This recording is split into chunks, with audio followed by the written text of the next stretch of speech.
लखनऊ के पुराने हिस्से में एक हवेली थी, राजपुर हवेली। कई सालों से बंद, वीरान और बदनाम। लोग कहते थे वहाँ से रात में चीखें आती हैं, पर किसी ने जाने की हिम्मत नहीं की। लेकिन इंस्पेक्टर आरव राठौर अंधविश्वास पर नहीं, सबूतों पर यकीन करता था। और जब हवेली के पास बने कुएं से एक सड़ी गली लाश मिली तो उसका शक यकीन में बदल गया। इस हवेली में तो कोई रह रहा है और शायद कोई शातिर कातिल है। जांच शुरू होते ही पता चला कि हवेली 20 साल पहले एक जाने माने जज की थी, जस्टिस हरानंद सहाय। उनकी पत्नी की आत्महत्या और बेटी की लापता होने के बाद से हवेली बंद थी।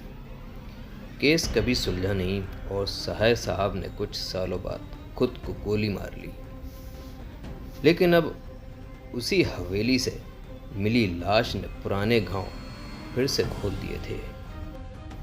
लाश की फोरेंसिक जांच में पता चला कि मृतक कोई आम इंसान नहीं था।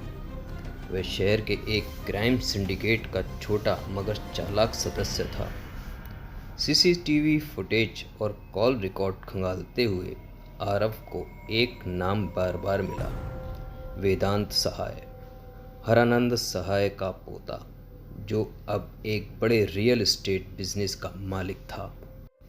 वेदांत की जिंदगी साफ सुथरी दिखती थी, लेकिन एक पुरानी सी ब्लैक एंड वाइट फोटो ने सब कुछ बदल दिया। उसमें वेदांत की माँ, जिसे सब मरी हुई मानते थे, एक अनजान आदमी के साथ हवेली के बाहर खड़ी थी 3 साल पहले। जैसे जैसे तहकीकात आगे बढ़ी, आरव को पता चला कि वेदांत की माँ कभी मरी ही नहीं थी। उसे मारने का नाटक किया गया था ताकि वह हवेली छोड़कर गुमनामी में चली जाए।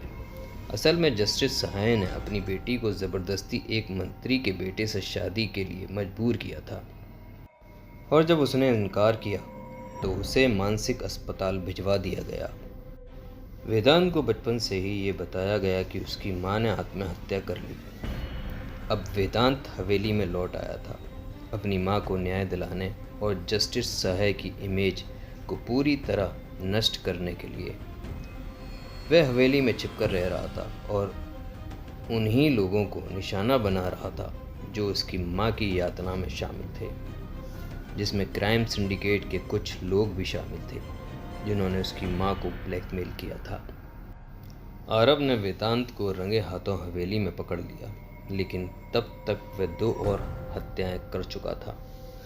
अदालत ने वेदांत ने सबूतों के साथ अपनी माँ की कहानी और जस्टिस सहाय की सच्चाई उजागर की। वेदांत को हत्या के लिए सज़ा ज़रूर मिली, लेकिन शहर में एक बहस शुरू हो गई। क्या हर कातिल गुनहगार होता है अगर उसका मकसद न्याय हो?